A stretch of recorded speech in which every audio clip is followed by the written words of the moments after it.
बारूद लगाया गया है, तो ऑब्वियसली बहुत बड़ा ठीक है सर, आपको रोकना चाहूंगी। इस वक्त की बड़ी खबर आपको बताएंगे। इस वक्त की बड़ी खबर, ट्विन टावर एमराल्ड सुपरटेक में इस समय कोर्ट का हिस्सा जो है, सरकार के नियमों के अनुसार बनी है ये बिल्डिंग। ये बड़ी खबर आपको बता रहे हैं। अथॉरिटी को पेमेंट के बाद निर्माण की परमिशन दी गई। सुप्रीम कोर्ट के आदेश मानने के लिए प्रतिबद्ध हैं। ट्विन टावर पर सुपरटेक की सफाई आ गई है। तो ये सुपरटेक का हम आपको स्टेटमेंट दिखा रहे हैं। ट्विन टावर को लेकर सुपरटेक का स्टेटमेंट। नोएडा अथॉरिटी की आवंटित भूमि पर बनी है ये बिल्डिंगें, सरकार के नियमों के अनुसार ही बनी है ये बिल्डिंगें।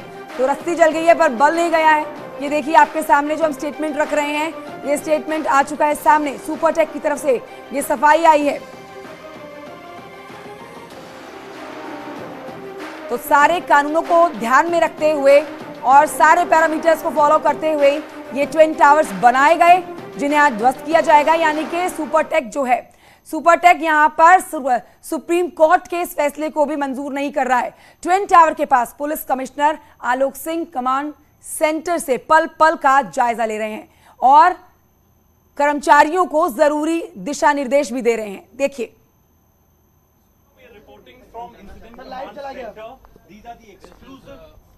यहाँ से ये जो पूरा एक्सक्लूजन जोन है, इसके ऊपर पूरी तरह से हमारा सीसीटीवी सर्विलांस है, उसका कंट्रोल रूम है। यहाँ पर ट्रैफिक की जो मॉनिटरिंग है वो पूरा यहाँ से मॉनिटर किया जा रहा है। इंसिडेंट कमांडर्स को मॉनिटर कर रहे हैं और इसके साथ जितना भी हमारा कम्युनिकेशन सेटअप है, जो पैरेलल कम्युनिकेशन सेटअप है, जो वायरलेस का है, उसका पूरा लॉग यहाँ पे रखा जा रहा है, जिससे कि हम लोग पूरी तरह से एक्सक्लूजन जोन और उसके बाहर का जो ट्रैफिक वाला जो एरिया है, वो ट्रैफिक का क्या मूवमेंट है उसको देख रहे हैं।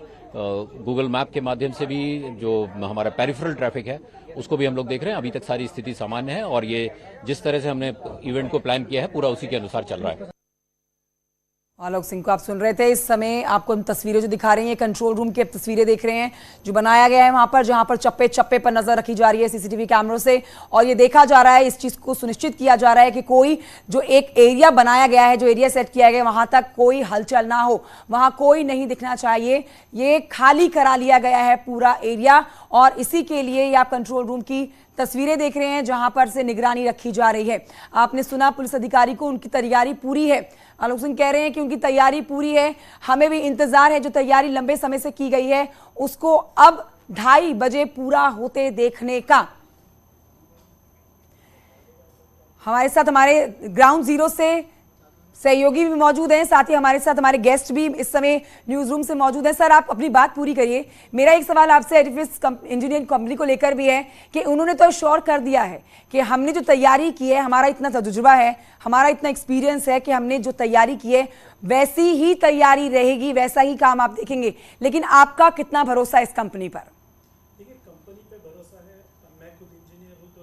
इंजीनियरिंग ने जो इंजीनियर्स है उन्होंने पूरा सिमुलेशन किया होगा, पूरा कैलकुलेशंस किया है, बट कोई भी प्रोजेक्ट हो या कोई भी हो चीज़, उसमें कुछ अननोन फैक्टर्स रहते हैं और कुछ फैक्टर्स तो रहते ही है। तो उस फैक्टर्स को कंसिडर करते हुए जो बिल्डिंग के बीच में जो 2 गैप है वो सिर्फ 9 मीटर का गैप है, तो ऑब्वियसली उस टावर में काफ़ी सारा कुछ ना कुछ प्रॉब्लम्स होने के चांसेस है।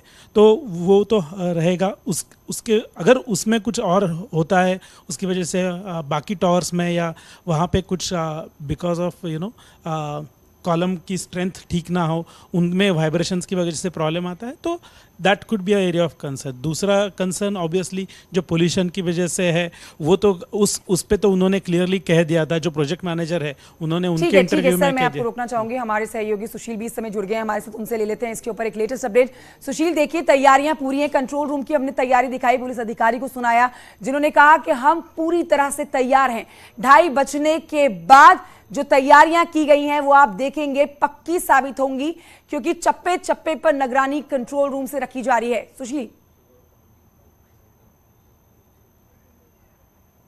जी, देखिए साफ तौर से इंजीनियर्स तैयार हैं, प्रशासन तैयार है और साथ ही साथ भगवान के साथ उन्होंने प्रार्थना भी की है कि जिस ऑपरेशन को वो लंबे समय से प्लान कर रहे थे, आज उसका आखिरी दिन है। लेकिन उससे पहले मैं आपको तस्वीर इस पूरे इलाके में दिखाऊंगा। देखिए, मैं ट्विन टावर के बहुत करीब हूं और इस ट्विन टावर के पास जिन तमाम लोगों के मकान हैं वो लोग अपने छतों पर आ गए हैं, क्योंकि वो भी बहुत ज़्यादा एक्साइटेड हैं कि इस पूरे ट्विन टावर को जब जमींदोज किया जाएगा तो वो भी इसके साक्षी बने और तमाम जो पब्लिक है यहाँ पर इलाके में यानी कि छतों के ऊपर जो अपने छतों से ट्विन टावर को देख रहे हैं वो तमाम लोग अपनी छतों पर आ रहे हैं, क्योंकि उनको भी ये कहीं ना कहीं एक्साइटमेंट है कि इतने लंबे समय से जो अवैध और एक भ्रष्टाचार पर एक टावर बना था आज वो जमींदोज हो जाएगा और कहीं ना कहीं न्यूज़ 18 इसका साक्षी बनेगा। सबसे महत्वपूर्ण बात आपको बताऊं कि ट्विन टावर के अंदर इंजीनियर्स ने अंदर जाकर यानी कि एमराल्ड कोर्ट के अंदर जाकर भी उन्होंने पूजा पाठ किया है और भगवान से प्रार्थना किया है कि उनके इस ऑपरेशन को सफल मनाया जाए। प्रशासन तैयार है। एडिफिक इंजीनियर्स जो थे, आपको और तस्वीर में दिखाऊंगा कि तमाम जो एम्बुलेंस हैं वो भी यहाँ पर सड़कों पर तैयार खड़ी हैं और एम्बुलेंस की जो गाड़ियां हैं वो लगभग 5 से 6 गाड़ियां एमराल्ड कोर्ट के बाहर ही खड़ी कर दी गई हैं कि अगर किसी भी प्रकार की कोई कैजुअलिटी होती है तो तुरंत ऑपरेशन किया जाएगा। ग्रीन रोड बनाया गया है कि हॉस्पिटल तक जाने में कोई भी ट्रैफिक ना हो।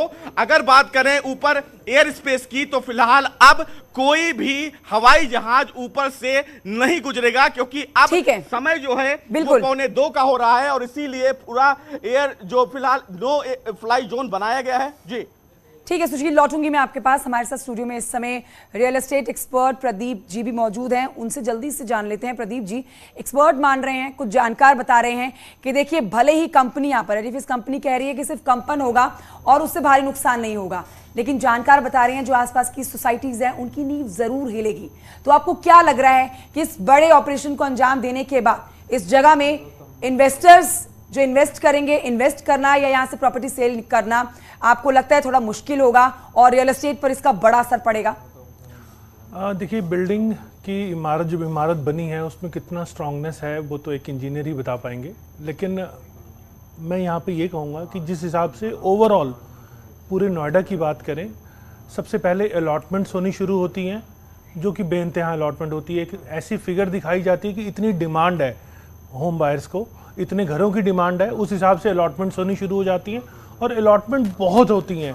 उसमें किसका फ़ायदा होता है ये सब जानते हैं, मुझे बताने की ज़रूरत नहीं है कि इतनी सारी अलॉटमेंट्स इतने सारे डेवलपर्स को जब हो रही है और एक इतना बड़ा मेस क्रिएट हो जाता है कि यहाँ पे ओवर सप्लाई सिचुएशन हो जाती है।